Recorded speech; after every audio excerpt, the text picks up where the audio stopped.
Sementara itu, sampai saat ini sudah ada 121 saksi yang diperiksa dan juga 216 barang bukti yang ditemukan di TKP. Tapi ketika Pak Yosef ini sampai ke rumahnya Bu Tuti, di sana di luar rumahnya itu sudah ada genangan darah. Ditemukannya 2 jasad wanita dalam sebuah mobil Alphard, di mana salah satu dari jasad tersebut ditemukan dalam keadaan tidak berbusana.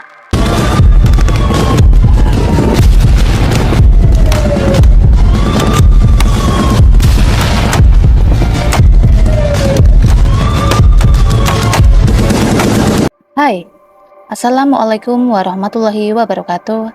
Nama aku Lisa dan ya gimana kabar kalian semua? Semoga kalian selalu baik-baik aja ya. Kali ini aku bakal bawain sebuah kasus yang udah di request sama teman kita di rumah, sama friendly di rumah ini, yaitu kasus Subang. Mungkin sebagian dari kalian udah denger ya tentang kasus ini.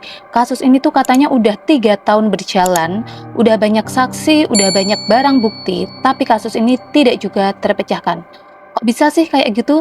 So, langsung aja kita ke TKP, tarik ke pembahasannya. Let's go.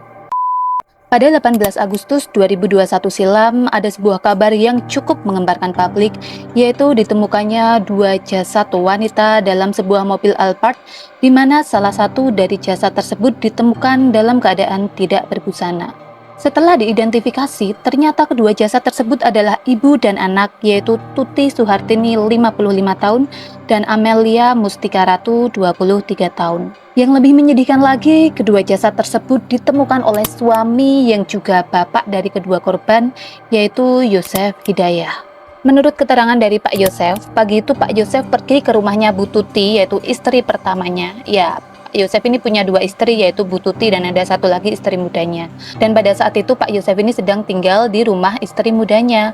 Dia pergi ke rumah Bu Tuti ini untuk mengambil stick golf yang berada di rumahnya Bu Tuti. Tapi ketika Pak Yosef ini sampai ke rumahnya Bu Tuti, di sana di luar rumahnya itu sudah ada genangan darah.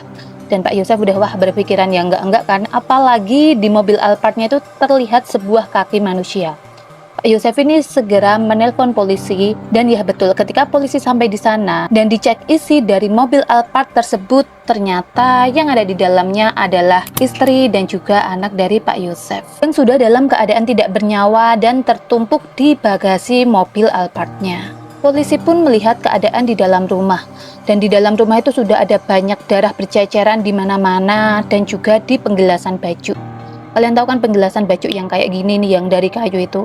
Diduga ya Bu Tuti dan juga Amalia ini meninggal dengan cara dipukul dengan penggilasan tersebut. Karena di penggilasan tersebut terdapat banyak sekali darah. Dari olah TKP diduga bahwa Bu Tuti dan juga Amalia ini sempat dimandikan dulu sebelum akhirnya ia dibawa ke mobil Alphard. Polisi juga menduga bahwa sebenarnya tersangka ini berniat untuk membuang jasad Bu Tuti dan juga Amalia. Tapi ketika ia mencoba untuk mengendarai mobil Alphard tersebut justru terparkir dalam posisi yang aneh. Jadi diduga bahwa pelaku ini adalah seseorang yang tidak pandai mengendarai mobil atau mungkin dalam keadaan panik kayak gitu. Dilakukanlah pemeriksaan dan juga pencarian barang bukti. Dugaan awalnya kasus ini adalah kasus perampokan, karena seperti yang bisa kita lihat, keluarga dari Bu Tuti ini adalah keluarga yang cukup berada. Tapi setelah diselidiki, tidak ada barang yang hilang ataupun tanda-tanda kerusakan di dalam rumah atau tanda-tanda mencoba untuk masuk kayak gitu. Padahal di rumah itu terdapat uang cash 30 juta dan juga barang-barang berharga. Yang diketahui hilang hanyalah 3 HP Amelia, yaitu HP iPhone, Samsung, dan juga iPad. Nah, biasanya kalau ada kasus-kasus kayak gini yang dimana nggak ada barang hilang ataupun tanda-tanda kerusakan untuk mencoba masuk dalam rumah, siapa yang pertama kali dicurigai? Ya betul, keluarga dekat atau orang-orang yang dikenal oleh korban. Karena kan ya, kalau keluarga dekat atau orang-orang yang dikenal oleh korban ini bisa aja masuk keluar tanpa harus kayak memaksa masuk. Jadi beda banget sama kasus perampokan. Makanya itu yang pertama kali dicurigai siapa? Ya betul sekali Bapak Yosef. Karena Pak Yosef ini yang pertama menemukan korban, menemukan kedua jasad, dan juga Pak Yosef ini yang pertama kali melaporkan kejadian tersebut ke kepolisian. Diketahui juga bahwa terdapat bercak darah di baju Pak Yosef. Tapi ketika ditanyai, Pak Yosef ini mengatakan bahwa baju tersebut adalah baju pinjaman, jadi beliau tidak tahu menahu mengenai bercak darah di baju tersebut. Pak Yosef ini juga sempat diinterogasi selama 8 jam. Tapi setelah diselidiki lebih lanjut, sepertinya Pak Yosef ini tidak terlibat dengan kematian istri dan juga anaknya. Tuduhan pun bergeser ke istri muda dari Pak Yosef. Dugaan motif dari istri muda Pak Yosef ini adalah perebutan jabatan di yayasan yang dimiliki oleh Pak Yosef. Karena pada saat itu diketahui bahwa Bu Tuti ini adalah bendahara di yayasan Pak Yosef. Dan ketika Bu Tuti ini sepertinya performanya menurun, Bu Tuti ini menjadi sekretaris dan yang naik menjadi bendahara adalah Amelia atau anak dari Pak Yosef. Diduga itu menjadi motif dari istri mudanya Pak Yosef. Dan yang terakhir dicurigai adalah Danu. Danu ini merupakan kerabat dekat dari Bu Tuti dan juga Pak Yosef. Kenapa kok Danu ini bisa dicurigai? Jadi sebelumnya ya, Pak Yosef ini sempat mengatakan bahwa yang memegang kunci rumah dari Bu Tuti ini hanyalah Bu Tuti sendiri dan juga Danu. Maka dari itu Danu ini dicurigai. Selain itu diketahui bahwa Danu ini sempat berada di TKP H+1 setelah kedua jasad ditemukan. Di sana Danu ini juga diketahui menguras kamar mandi yang menjadi tempat penting dalam kasus tersebut.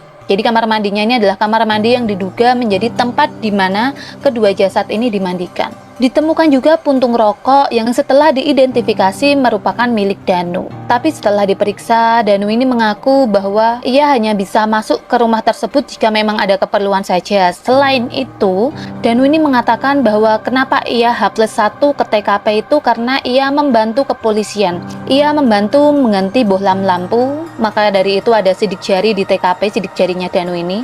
Dan ia juga sempat merokok di TKP. Tapi dia tidak menyadari bahwa putung rokok yang dia buang pada saat itu dapat menjadi barang bukti. Dan kenapa kok dia bisa sampai nguras kamar mandi? Katanya sih ya, ini tuh disuruh sama polisi. Jadi Danu ini sempat disuruh polisi untuk menguras kamar mandi. Tapi setelah diselidiki ternyata itu bukan polisi melainkan Banpol. Jadi Banpol itu adalah bantuan polisi. Cuman sampai sekarang tidak diketahui siapakah Banpol tersebut. Sebenarnya publik cukup menyayangkan kecerobohan yang dilakukan Danu ini. Karena seperti yang kita tahu ya, dengan dia menguras kamar mandi tadi, dia itu udah ngutak-ngatik TKP yang seharusnya ya nggak diutak-atik, karena ini bisa merusak TKP itu sendiri. Selain itu juga tadi yang dia mengganti bola lampu, terus dia juga membuang puntung rokok sembarangan, itu bisa mengecoh polisi dalam penyelidikan kasus ini. Oh ya, di TKP ini juga sempat ditemukan darah yang bukan darah dari kedua korban, jadi darah asing kayak gitu. Tapi ketika dicocokkan, darah ini tidak cocok dengan semua saksi. Selain itu juga ditemukan 2 jejak kaki yang berbeda. Maka dari itu dicurigai bahwa tersangka dalam kasus ini ada 2 orang. Nah itu tadi olah TKP dan juga saksi-saksi dari kasus ini. Terus gimana sih perkembangan kasus ini? Jadi di tahun 2022 kemarin sempat ada seseorang yang diduga sebagai pelaku, yaitu seorang laki-laki berinisial S. Kenapa S ini bisa dicurigai sebagai pelaku? Jadi ya ketika kedua jasad ini ditemukan, diketahui bahwa S ini berada di TKP. Tapi tidak lama kemudian S ini meninggalkan Subang dan pergi ke Kalimantan. Tapi setelah diselidiki, ternyata S ini adalah ABK atau anak buah kapal. Dan karena itulah pada saat itu S ini meninggalkan Subang. Jadi dia pergi ke Kalimantan itu untuk bekerja. Tidak ada hubungannya dengan kasus Subang ini. Sementara itu sampai saat ini sudah ada 121 saksi yang diperiksa dan juga 216 barang bukti yang ditemukan di TKP.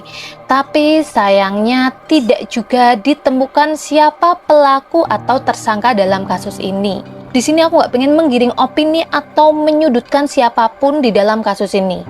Kita kawal aja bareng-bareng dan kita doain semoga kasus ini cepat selesai. Nah itu tadi pembahasan tentang kasus Subang yang jadi cold case ini selama 3 tahun.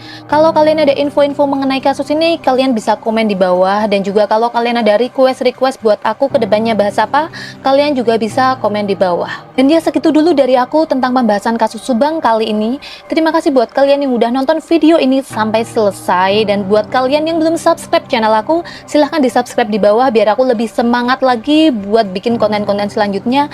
Dan juga biar kalian gak ketinggalan kalau aku ada update video-video terbaru. So, see you in the next video. Thank you very terima kasih. Assalamualaikum warahmatullahi wabarakatuh. Bye. Sampai jumpa lagi semuanya. 126 끝